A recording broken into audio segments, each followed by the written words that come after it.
स्नातक हिंदी प्रतिष्ठा तृतीय वर्ष सेमेस्टर 6 कोर पत्र 14। इसके तहत आज हम लोग पढ़ने वाले हैं समाचार संकलन क्या है। हिंदी पत्रकारिता इस विषय में पढ़ना है हमको।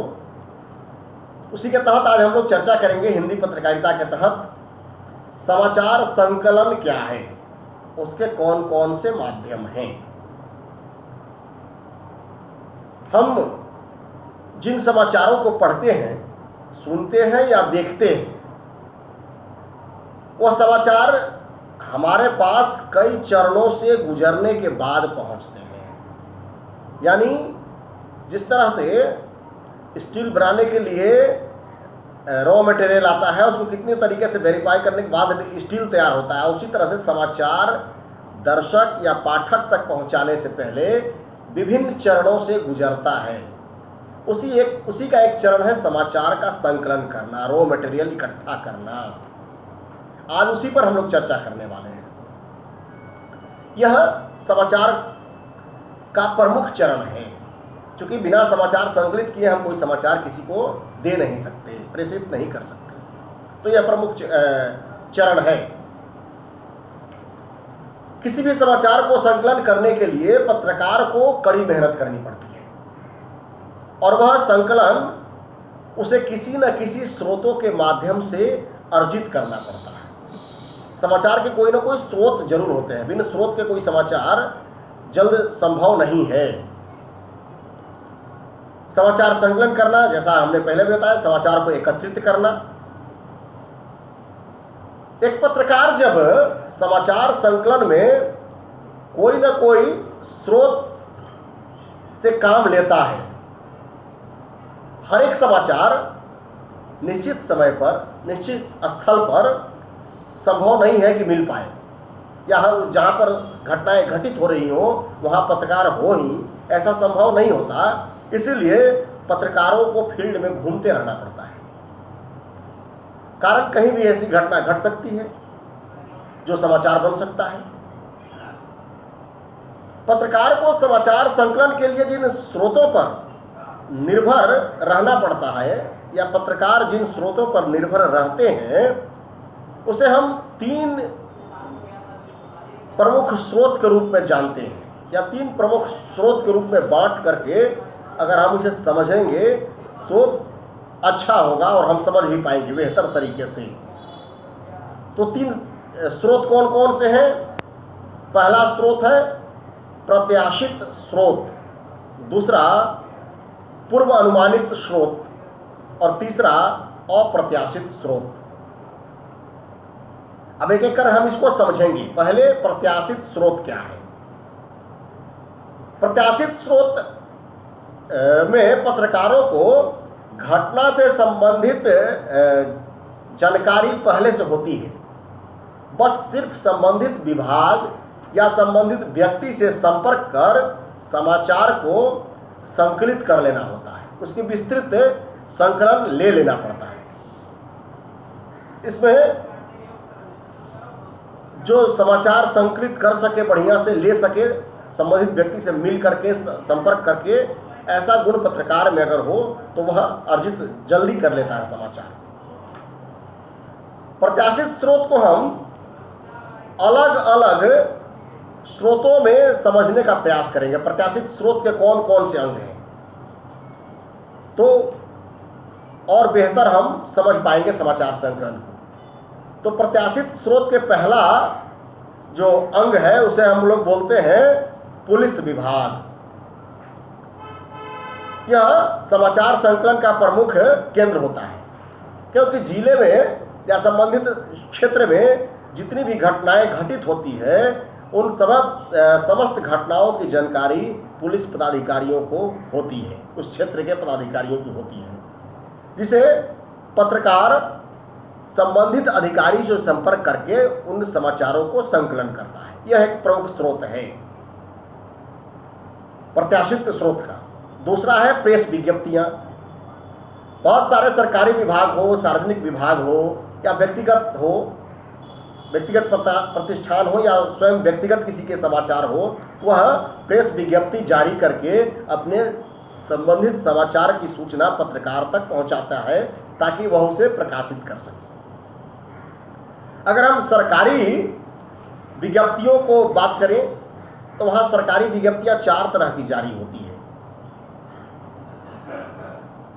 प्रेस विज्ञप्ति सरकारी जो होती है वो 4 तरीके से जारी होती है। कौन कौन? पहला, प्रेस कम्युनिकेशन। इसके तहत क्या होता है? यह शासन के महत्वपूर्ण निर्णयों को प्रेस अधिकारी के माध्यम से समाचार पत्रों में पहुंचाया जाता है। इसमें कोई संपादन करने की गुंजाइश नहीं रहती। जो भेजा जाता है उसके नीचे बाईं ओर संबंधित अधिकारी और उसका पदनाम तथा जारी करने की तिथि अंकित होती है। इसे हम लोग प्रेस कम्युनिकस कहते हैं। दूसरा जो है वह प्रेस रिलीज होता है। प्रेस रिलीज क्या है? यह शासन के अपेक्षाकृत कम महत्वपूर्ण जो निर्णय होते हैं उसे प्रेस रिलीज के द्वारा हम समाचार पत्र और अगर हम दूरदर्शन कहें या रेडियो स्टेशन कहें वहां तक उनके कार्यालयों में पहुंचाते हैं ताकि वह प्रकाशित हो सके, प्रसारित हो सके। तीसरा है हैंड आउट। हैंड आउट क्या है? तो दिन प्रतिदिन विविध विषयों पर मंत्रालय में क्रियाकलापों की सूचना जो हम देते हैं, विभाग जारी करता है, वह हैंड आउट के माध्यम से ही दिया जाता है। जो संबंधित मंत्रालय का या विभाग के मीडिया विभाग का जो काम हो देखता है वह उसे प्रसारित करता है, यानी जारी करता है समाचार पत्रों को और दूरदर्शन केंद्रों को या समाचार चैनलों को भी। एक और है इसके अंग प्रेस विज्ञप्ति, जो 4 तरह के हमने पहले कहा, उसका एक और अंग है चौथा। वह कौन है? गैर विभागीय हैंड आउट। इसके तहत मौखिक रूप से जो जानकारियां दी जाती हैं सूचनाओं का, वह गैर विभागीय हैंड आउट कहा जाता है। यह भी एक समाचार स्रोत का माध्यम है। अप्रत्याशित स्रोत के तीसरे चरण, तीसरा कौन सा एक स्रोत है? पहले हम लोगों ने पुलिस विभाग प्रेस विज्ञप्ति समझा। तीसरा जो है वह सरकारी विभाग। इसमें क्या होता है? तो पुलिस विभाग की तरह ही अन्य सरकारी विभाग जो है उनके कार्यालय हैं, वहां भी समाचार के केंद्र होते हैं, स्रोत होते हैं। उनके यहाँ जो गतिविधियां चलती हैं वह दिन भर जो चीजें चली, जो निर्णय हुए, तो पत्रकार या तो स्वयं उन संस्थानों में जाते हैं या फिर कोई संबंधित विभाग के लोग उसको जारी करते हैं और समाचार पत्रों के और समाचार चैनलों के ऑफिस तक पहुंचाते हैं। तो यह भी एक समाचार संकलन का स्रोत है, सरकारी विभाग। इसके अलावा है कारपोरेट ऑफिस। अगला, निजी क्षेत्र की कंपनियां जो हैं उनके जो ऑफिस है उन्हें कॉर्पोरेट ऑफिस कहते हैं हम लोग। उनके कार्यालय से भी आजकल बहुत सारी चीजें जो आम लोगों के लिए उपलब्ध करा रहा है सूचना, उसे पत्र के माध्यम से या समाचार चैनलों के माध्यम से लोगों तक उपलब्ध कराते हैं। तो वहां से भी समाचार संकलन का एक केंद्र वो भी है, वहां से भी समाचार प्राप्त होते हैं पत्रकारों को। संकलन की सुविधा वहां से भी होती है, वो भी एक स्रोत है। इसके साथ ही न्यायालय का हम लोग कोर्ट कचहरी, इसमें सभी प्रकार के न्यायालय हम लोग देख सकते हैं, लोअर कोर्ट से लेकर के सुप्रीम कोर्ट तक के। उनके द्वारा जो फैसले दिए जाते हैं किसी व्यक्ति के बारे में या किसी संस्थान के बारे में या किसी दल के बारे में, वह प्रकाशित किया जाता है समाचार पत्रों में, समाचार चैनलों में। तो ये भी एक समाचार संकलन का स्रोत है। इसके अलावा अगर हम साक्षात्कार कहें, किसी विशिष्ट व्यक्ति की साक्षात्कार हम करते हैं, किसी विभिन्न विषयों पर विभिन्न अलग अलग लोगों का साक्षात्कार कराया जाता है समाचार चैनलों में भी और समाचार पत्रों में भी। तो यह भी एक समाचार संकलन का स्रोत है। इसके साथ ही पत्रकार वार्ता, इसमें के तहत सरकारी कार्यालय हो या निजी संस्थान हो या फिर व्यक्ति स्वयं भी हो, कुछ अति महत्वपूर्ण विषयों की जानकारी तत्क्षण उपलब्ध जो कराया जाता है, बड़े निर्णय कुछ सुनाए जाते हैं, तो उसके लिए पत्रकार वार्ता का आयोजन किया जाता है। यह भी एक समाचार स्रोत का माध्यम है। इसके बाद समाचारों का फ्लो करना, यानी महत्वपूर्ण घटनाओं को विस्तृत रिपोर्ट को रुचिकर बनाने के लिए जो समाचार बनाते हैं, और दर्शक चाहते हैं कि यह जो है और रुचिकर होकर के हमारे पास आए, पाठक और दर्शकों तक उन्हें विस्तृत लगातार जानकारी मिलती रहे, तो किसी भी एक घटना को श्रृंखला पर 3 दिन 4 दिन 5 दिन करके दिखाते हैं या फिर उसको छापते हैं ताकि उसकी विस्तृत जानकारी लोगों तक पहुंचाया जा सके। तो ये भी एक समाचार के स्रोत हैं। इसके साथ एक और है, समाचार समितियां हैं। हम जानते हैं कि देश और विदेशों में ऐसी अनेक समितियां हैं जो विस्तृत क्षेत्रों के समाचारों को संकलित करती हैं और अपने सदस्य अखबारों को या समाचार चैनलों को वह प्रकाशन और प्रसारण करने के लिए उपलब्ध कराती हैं। इसमें प्रमुख हैं, अगर हम बात करें तो पीटीआई और यूएनआई, ये दो जो है वो भारतीय समाचार पत्र हैं, एजेंसी है। इसके साथ एपी है, यह एजेंसी अमेरिका की है। इसके साथ एएफपी यह फ्रांस की है। इसके बाद राइटर, यह ब्रिटेन की है एजेंसी। इनके माध्यम से भी समाचार पत्रकार लोग समाचार का संकलन करते हैं और अपने यहाँ छापते हैं या दिखाते हैं।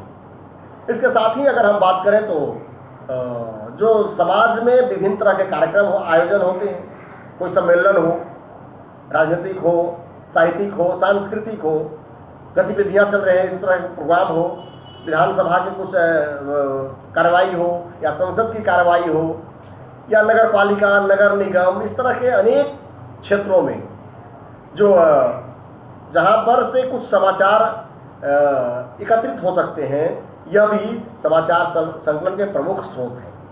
तो ये तो हम लोग अभी चर्चा कर रहे थे प्रत्याशित स्रोत के बारे में। दूसरा स्रोत क्या है?